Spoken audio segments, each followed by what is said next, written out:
Bersiap. Sebelum memulai KBM pada pagi hari ini, angkat bersih berdoa terlebih dahulu.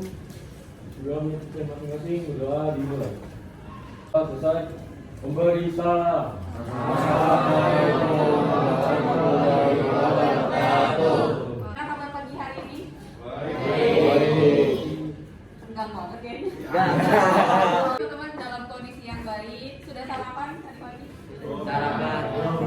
Ada yang sudah deh perlu. Ya mudah-mudahan ya perlu bicarakan lapar gitu ya. Sampai dia istirahat nanti. Oke. Minggu lalu kita sudah pemanasan dengan bermain sambil belajar invasi minggu lalu. Masih ingat invasi minggu lalu apa yang kita lakukan?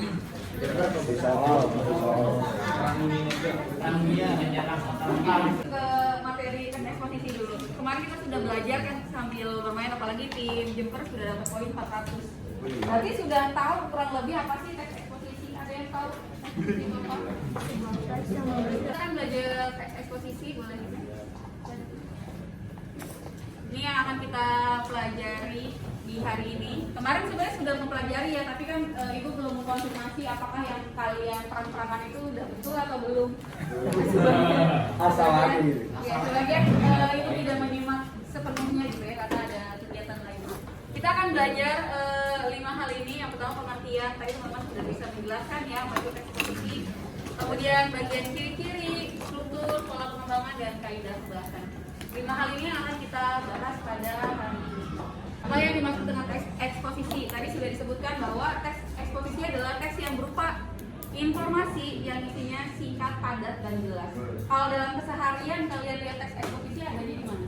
Berita. Berita, ya betul. Ada di berita itu biasanya isinya tes eksposisi. Biasanya nonton berita di mana? Di TV.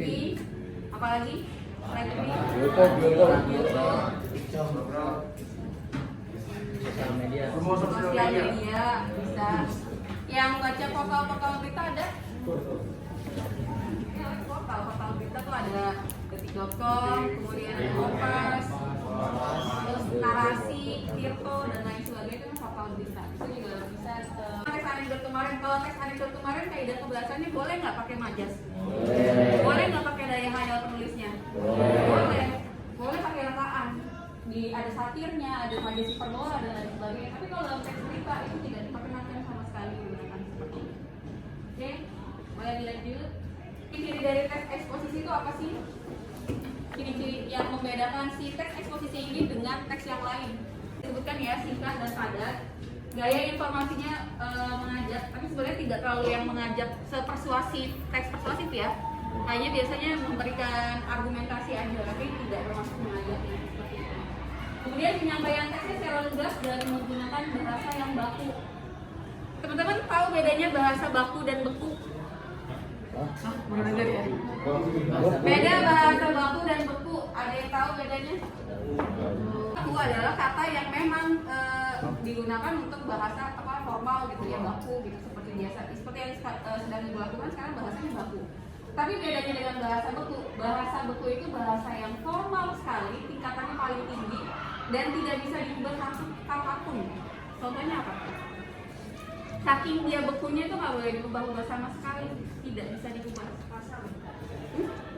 Pasal betul, pasal-pasal yang ada di Undang-Undang 945 atau pasal KUHP dan lain sebagainya, atau peraturan menteri, peraturan gubernur, itu namanya bahasa beku. Karena kalau itu mau diubah barang satu kata pun itu harus ada sidangnya dulu kan untuk diperbolehkan diubah bahasanya. Contoh Pancasila dari dulu sampai sekarang ada perubahan kata nggak? Nggak ada. Tidak ada perubahan kata, satu kata pun tidak ada yang berubah. Itu namanya bahasa beku. Kalau dalam Islam mungkin bahasa beku itu Al-Quran. Kalau dalam agama lain mungkin ada Alkitab dan lain sebagainya, itu bahasa beku. Tidak bisa diubah. Tidak bisa kita sembarangan mengubah itu bahasa beku. Jadi tahu ya sekarang bedanya bahasa baku dan bahasa beku. Jadi kalau misalnya anak PK itu bikin aturan pasal-pasal itu namanya bahasa beku.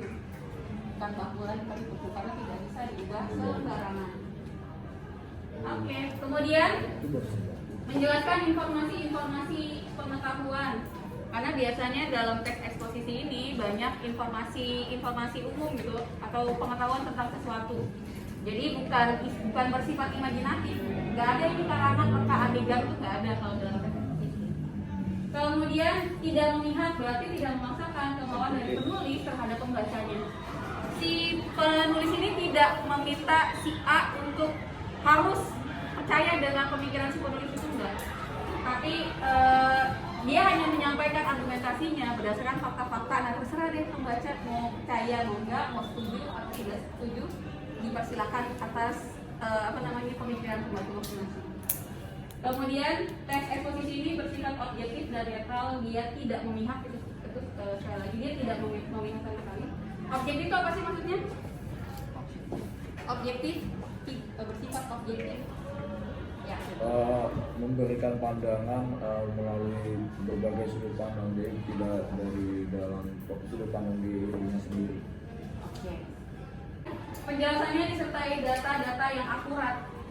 Akurat itu maksudnya detail gitu, sesuai dengan apa fakta yang di lapangannya. Misalkan kalau mau bilang ini warna biru ya akurat, warnanya biru gitu kan, bisa dibuktikan kebenarannya dan bisa dipertanggungjawabkan faktanya itu. Kemudian digunakan sebagai alat komputasi dan kontribusi itu tadi ya faktanya. Kemudian biasanya pertanyaan menjawab pertanyaan apa, kapan, siapa, kenapa, bagaimana. Atau adik Simba, pernah dengar istilah adik Simba? Kayak di SMP biasanya guru-guru itu sering mendengarkan adik Simba. Supaya lebih cepat ingatnya. Kalau bahasa Inggris kan 51H, kalau bahasa Indonesia ada adik Simba. Strukturnya apa? Tesis, argumentasi, penjelasan, kembali baca ulang. Boleh? Ini pola pengembangan teks eksposisi. Yang pertama itu ada paragraf deduktif, paragraf induktif. Kebalikannya kan? Ya. Ada in di sini di dalam, berarti paragraf gagasan utamanya ada di bagian dalam atau di akhir paragraf. Ini ada pola pengembangan ilustrasi. Biasanya gagasan yang disampaikan disertakan ilustrasi pendukung. Jadi ada ilustrasi sedikit lah untuk menjelaskan sesuatu. Kemudian ada perbandingan atau analogi. Ini biasanya membandingkan ide atau gagasan dengan benda atau keadaan yang memiliki persamaan. Dan di kaidah pembahasannya terdapat kalimat fakta dan opini. Ada banyak mengandung istilah-istilah ilmiah atau kalimat istilah teknis. Kemudian ada kata adjektiva, kalimat aktif, transitif, dan intransitif. Kemudian ada tambahan lagi itu kata konjungsi.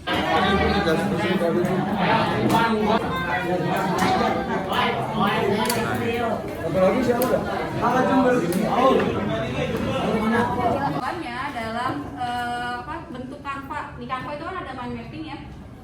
Kalian boleh buat di situ isi strukturnya yang mana, kemudian jawaban-jawabannya apakah ini termasuk teks eksposisi atau bukan. Kalian jawab tapi dalam bentuk kanva. Oke, berkelompok.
Assalamualaikum warahmatullahi wabarakatuh.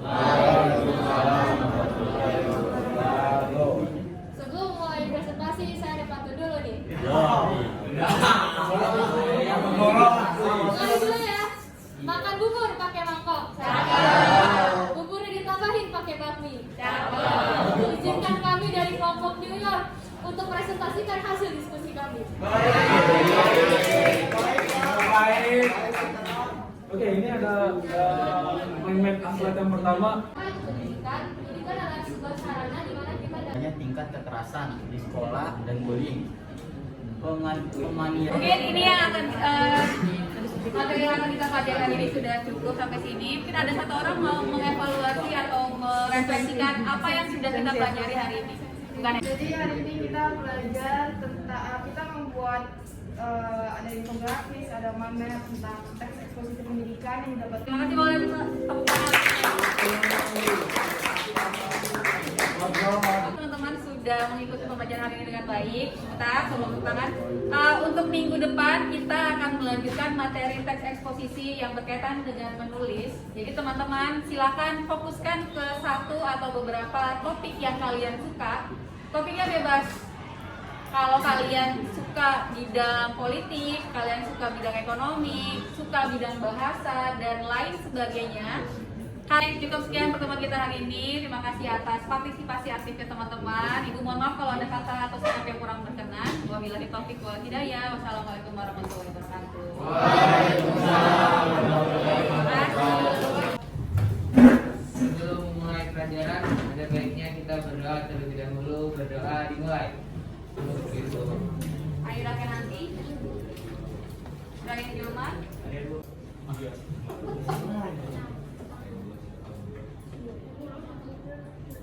Gambar ini ternyata menurut teman-teman banyak masalah yang muncul dari sanitasi, dari bentuk kelayakan rumahnya, kesehatan para penghuni yang di dalamnya dan lain sebagainya. Ini akan sangat menimbulkan banyak masalah-masalah baru.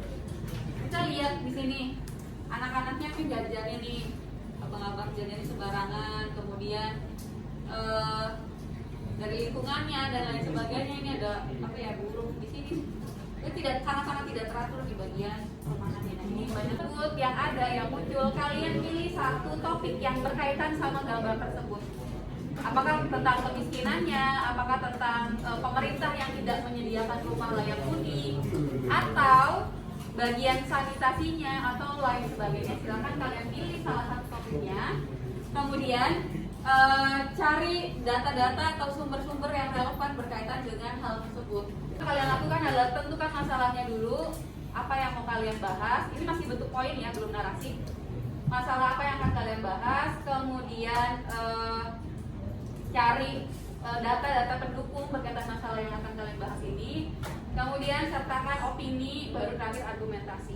Tapi masih bentuk poin-poin dulu. Kita akan mencoba mengembangkan dulu. Nanti di pertemuan berikutnya baru kita akan kembangkan menjadi sebuah tulisan yang untuk teks eksposisi. Oke.